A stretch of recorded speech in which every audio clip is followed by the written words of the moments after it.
Pessoal, tudo bem com vocês? Já estou com o Dr. Guilherme Frasson, advogado. Na última matéria que nós fizemos, eu observo que na área rural há muitas dúvidas, porque muitas pessoas, vamos falar assim, os chacareiros, os caseiros, eles fazem um contrato, às vezes até verbal, né? E não está lá no papel. Daí a pessoa passou 14, 15 anos, ela quer sair. Ela não quer ficar mais lá. Daí ela quer saber, por exemplo, nunca foi recolhido nada. Daí ela quer saber se quando sair de lá, eles têm algum direito. Agora, eu vou conversar com o Dr. Guilherme a respeito do assunto e ele vai explanar melhor porque é a área dele e na área rural tem muitas dúvidas a respeito do assunto. Então, de uma forma geral, tem uma outra pergunta também, mas olha, tudo parecido. Então, o Dr. Guilherme vai falar no geral e para todos e depois nós vamos entrar em um outro assunto também bastante polêmico. Tudo bem contigo, doutor? Tudo bem, Tamires, e você? Bem, graças a Deus. Amém. Vamos lá, então, respondendo essa pergunta, né? Não vamos falar o nome da pessoa também, que não vem ao caso. Sim, perfeitamente. No direito previdenciário, essa aposentadoria por idade rural causa aí certas dúvidas, principalmente porque o pessoal não costuma guardar nota, não costuma juntar documentos que lá na frente vão precisar para eles aposentarem. Que é importante juntar cada papelzinho, né? Cada papelzinho, cada nota fiscal, tudo que eles tiverem. Porque a justiça hoje é muito rigorosa com a comprovação de atividade rural, né? Mas o que é isso? Como que se aposenta por idade no âmbito rural, no meio rural, né? Funciona da seguinte maneira. Hoje a lei prevê o seguinte: o homem aposenta com 60 anos no rural. Ah, é? Sim, é menos. É menos que se fosse aposentar por idade urbana. Né? É uma questão política, pela uma ascensão rural que o Brasil passou nos últimos anos. Né? Na verdade, o Brasil, a atividade sempre foi rural. Né? Aos poucos que não sabe fazer outra coisa, exatamente, o rural. E a mulher é 55 anos. Mais cedo também. Mais cedo também. E funciona da seguinte maneira. Para aqueles que desenvolvem a sua atividade rural em regime de economia familiar, o que é regime de economia familiar? A família, tá? O esposo, a esposa, os filhos, ou tão somente a esposa, o esposo, eles fazem da vida rural, daquele trabalho, o seu sustento diário. Eu sou, por exemplo, eu e minha esposa, nós temos um contrato de arrendamento, certo? Em que eu pago, um exemplo, 30% para o dono da terra e os outros 70% eu utilizo para o meu sustento. Eu planto mandioca, eu planto cenoura, eu planto soja, não sei o que você vai plantar. Né? Você usa aquilo para o seu sustento. Sim. Isso é regime de economia familiar. Entendeu? Se você for empregador, já muda a situação. Né? Já muda a situação. As pessoas se aposentam mais por regime de economia familiar, que é justamente isso. Você faz da terra o seu sustento. Nada mais do que isso. O que eu preciso fazer para me aposentar? Eu tenho que ter 15 anos de efetivo exercício de atividade rural. O que é isso?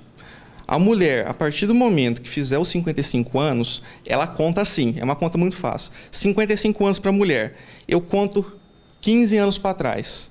Se eu conseguir comprovar a minha atividade rural em regime de economia familiar, só frisando mais uma vez, que é quando você se vale da terra para tirar seu sustento de sua família. Você conta da mulher 15 anos para trás e tem que juntar provas desse período.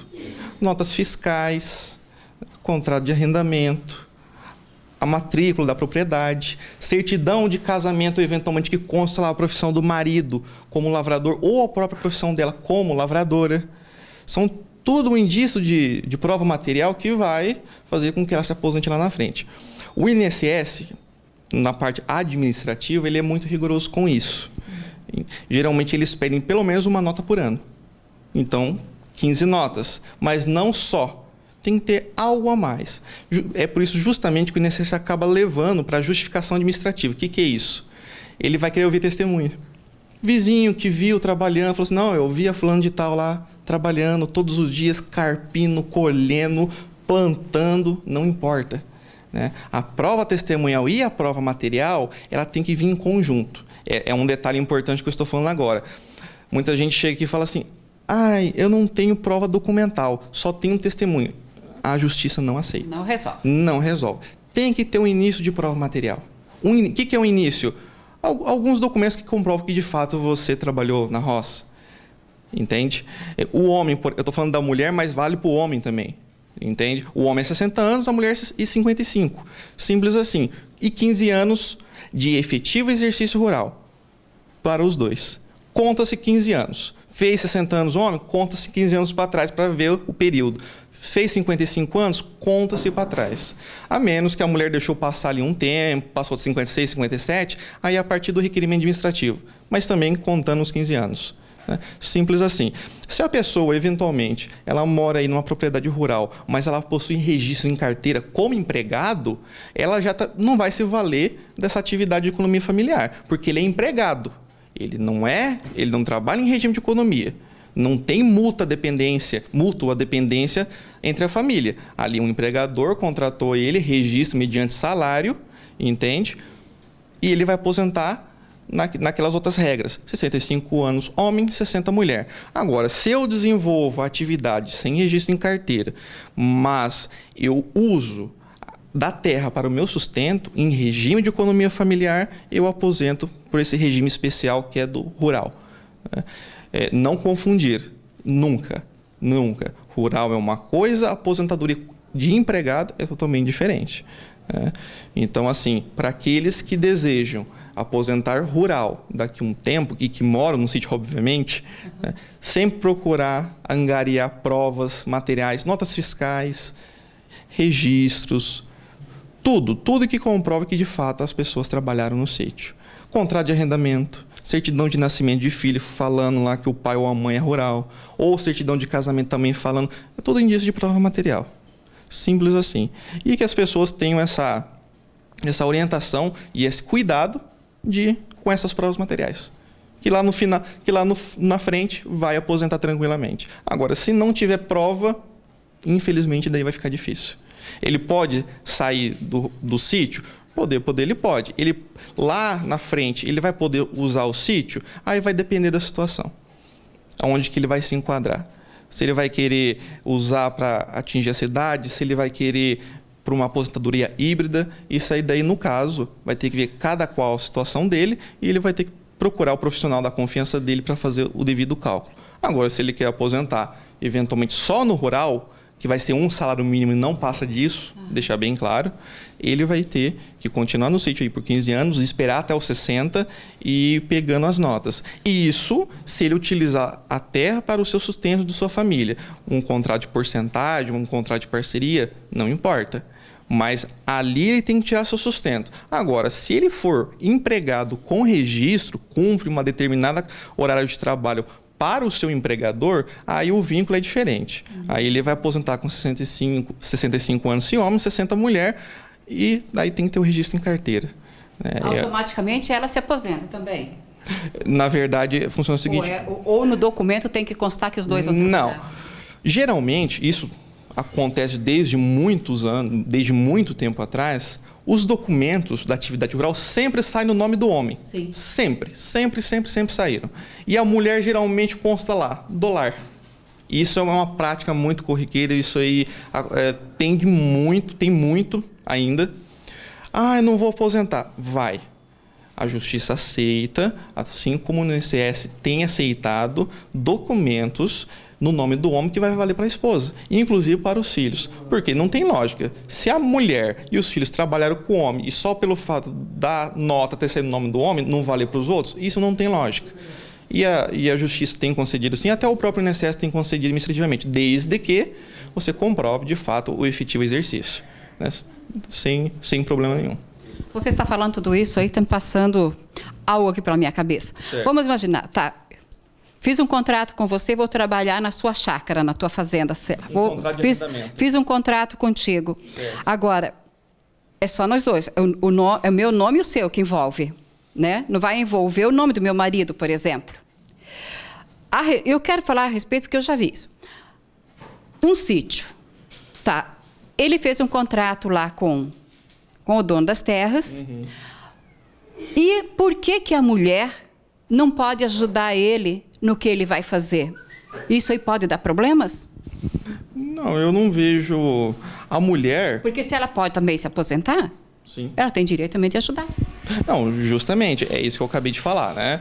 Não é porque o contrato sai no nome só de uma das partes que o outro vai ser prejudicado. Sim. Até porque o que motiva a concessão da aposentadoria por idade rural é o efetivo exercício. Justamente a lei fala bem clara, o efetivo exercício de atividade rural nos 180 meses ou 15 anos imediatamente anteriores ao requerimento do benefício ou a idade. Certo?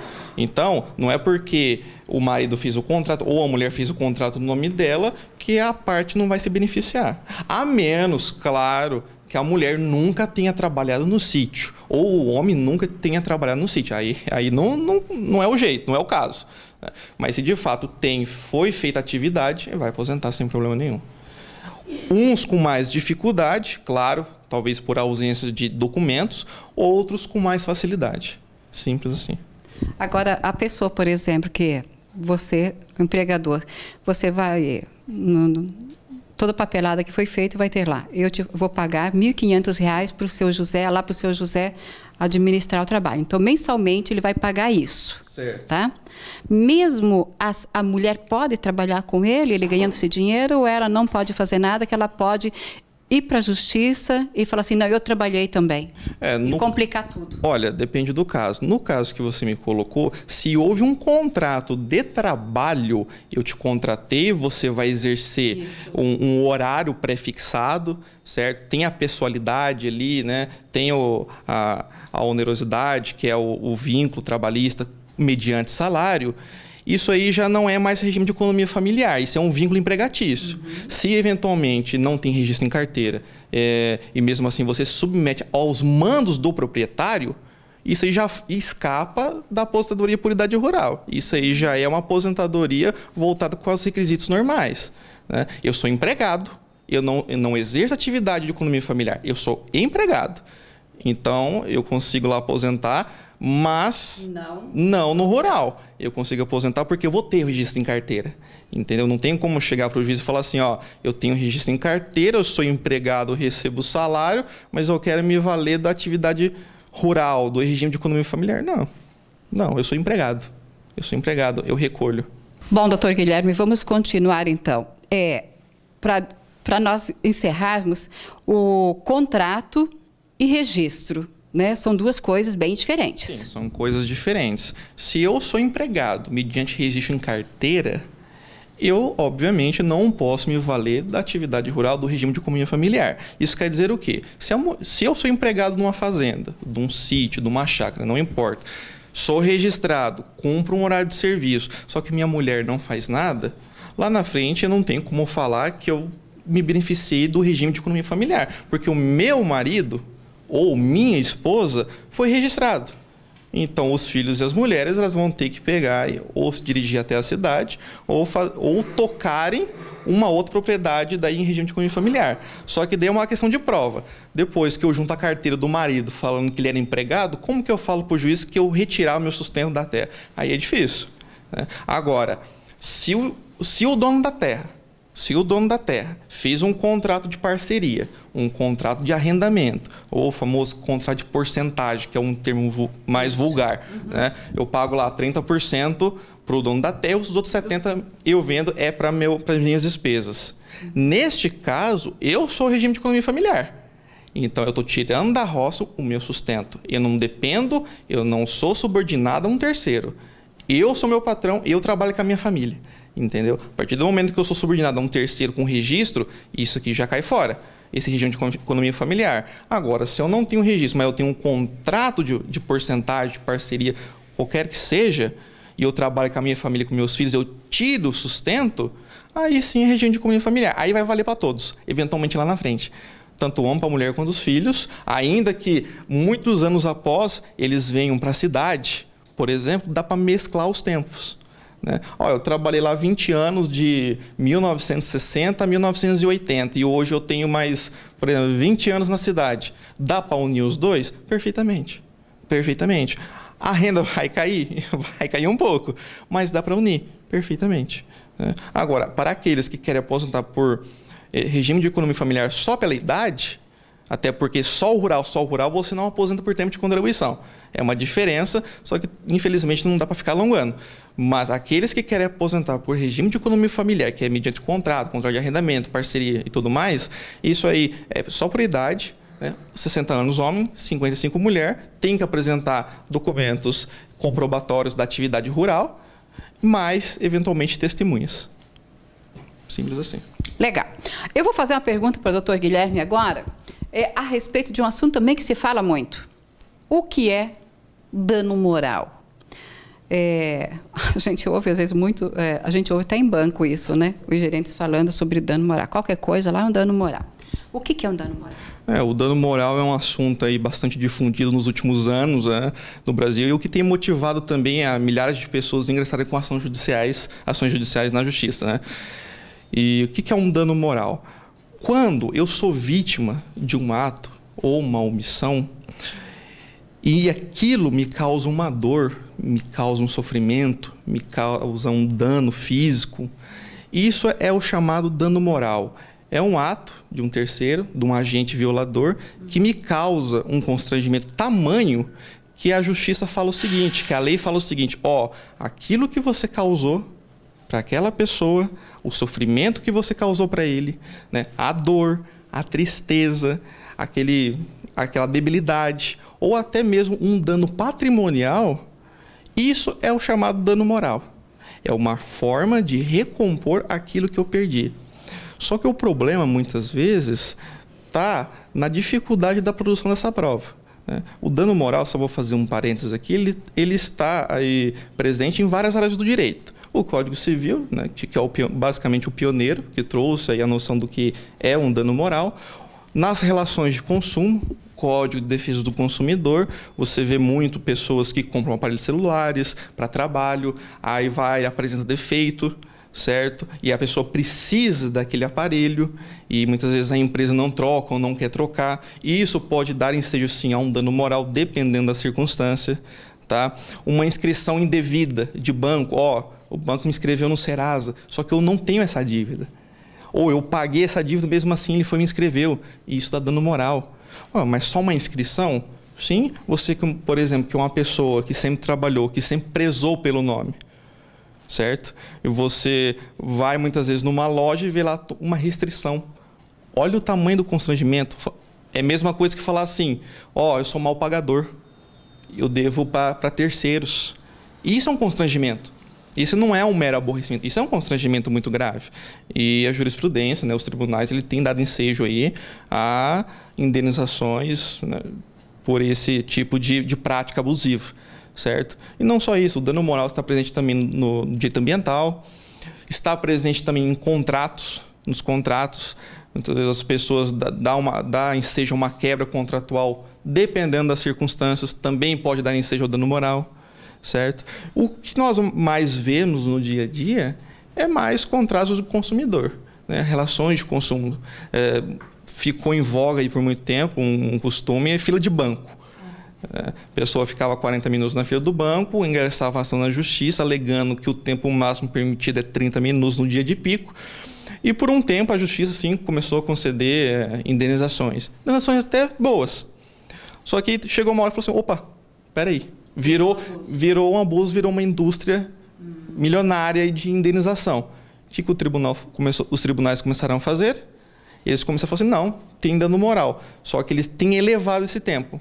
Um tempo exorbitante, 1h30, 2 horas, 2h30, 3 horas. Aí eu concordo, eu também concordo. Agora, ficou meia hora, 35 minutos na fila do banco, o que é de se esperar no horário de pico, isso não está dando mais dano moral, né? Não está dando ensejo ao dano moral. Tem alguma coisa que extrapole. Por exemplo, acidente de trânsito. Eu estou caminhando aqui com o meu carro, com a minha motocicleta, estou na minha preferencial, uma outra pessoa vem, passa o sinal vermelho ou passa a preferencial e vem me atingir. Me causa um dano no braço, um dano estético, uma cicatriz. Fiquei mais de 30 dias parado do meu serviço. Isso com certeza vai dar dano moral. Com certeza. Então, são várias circunstâncias do dia a dia que pode dar ensejo a esse dano. Por que dano moral? Por que surgiu isso? Justamente para compensar o sofrimento que a pessoa passa. No direito, não existe a possibilidade do juiz, por exemplo, fixar uma multa por violação a direitos da personalidade, que é justamente essa dor ao nome, essa dor à imagem, esse sofrimento, essa angústia. Por quê? Porque seria mais ou menos assim. Se a lei taxasse, né, se a lei delimitasse assim, para um ato obsceno, você tem que pagar R$100. Imagina como que isso não viraria um abuso. Imagina como que distorceria totalmente o direito. Eu não posso valorar, em termos técnicos, em termos na lei, quanto que vale a tua moral. Eu não sei. Isso é o trabalho para o juiz. E a lei não pode fazer isso, porque os direitos da personagem são irrenunciáveis. Você não pode vender, você não pode renunciar, você não pode transferir, com raríssimas exceções. Direito à imagem, você transferir o teu direito autoral. Isso sim, mas não é o caso. Eu estou falando de violações, de abusos, correto? Então a lei ela não pode vir taxar, falar assim, ó, eu por um ato obsceno ou por um xingamento a um terceiro, eu não posso simplesmente falar assim, ó, isso vale tanto. Não é bem assim, porque o juiz, na hora de valorar, ele vai levar em consideração, primeiro, condições da vítima, condições do réu, extensão do dano, qual que foi a atitude ocasionada pelo réu. Teve concorrência da vítima? Não teve? O réu agiu com imprudência, negligência, imperícia? Foi culpa? Foi dolo? O juiz vai adentrar tudo nessas circunstâncias, para depois, evidentemente, fixar um dano. Certo? Então, o dano moral é justamente isso. As pessoas muitas vezes têm essa dificuldade, né? Têm essa dificuldade de entender o que é o dano. É difícil, porque nem a doutrina ela chegou num consenso do que é um dano moral. Uns falam que é dor, sofrimento, outros falam que é o abalo aos direitos da personalidade, essa violação ao nome. São vários autores que falam diversas coisas, mas uma coisa é certa. A violação, se alguém te causar um sofrimento tamanho que extrapole aquilo que se considera normal do dia a dia, um mero aborrecimento, isso vai dar ensejo a dano moral. Se for um mero aborrecimento, algo que não extrapola, que não passa daquilo que o homem médio suportaria, aí não vai dar. Passou disso, quem vai dar o dano moral? Quem decide isso? Jurisprudência, os tribunais, os juízes do Brasil. É isso aí. Estourou o nosso tempo, está mais que estourado, mas o assunto é importante. Nós estamos ficando por aqui com o Dr. Guilherme, mas qualquer eventualidade, por favor, entre em contato com o Programa Nossa Casa, programa Nossa Casa TV, @hotmail.com, ou nosso celular de trabalho, 9768-2411. E daí eu me dirijo para o Dr. Guilherme e ele estará respondendo então para nós. Dr. Guilherme, muito obrigada, que Deus abençoe e até uma próxima. Todos nós, eu agradeço e mais uma vez que Deus abençoe a todos e tenham um bom dia a todos. Amém.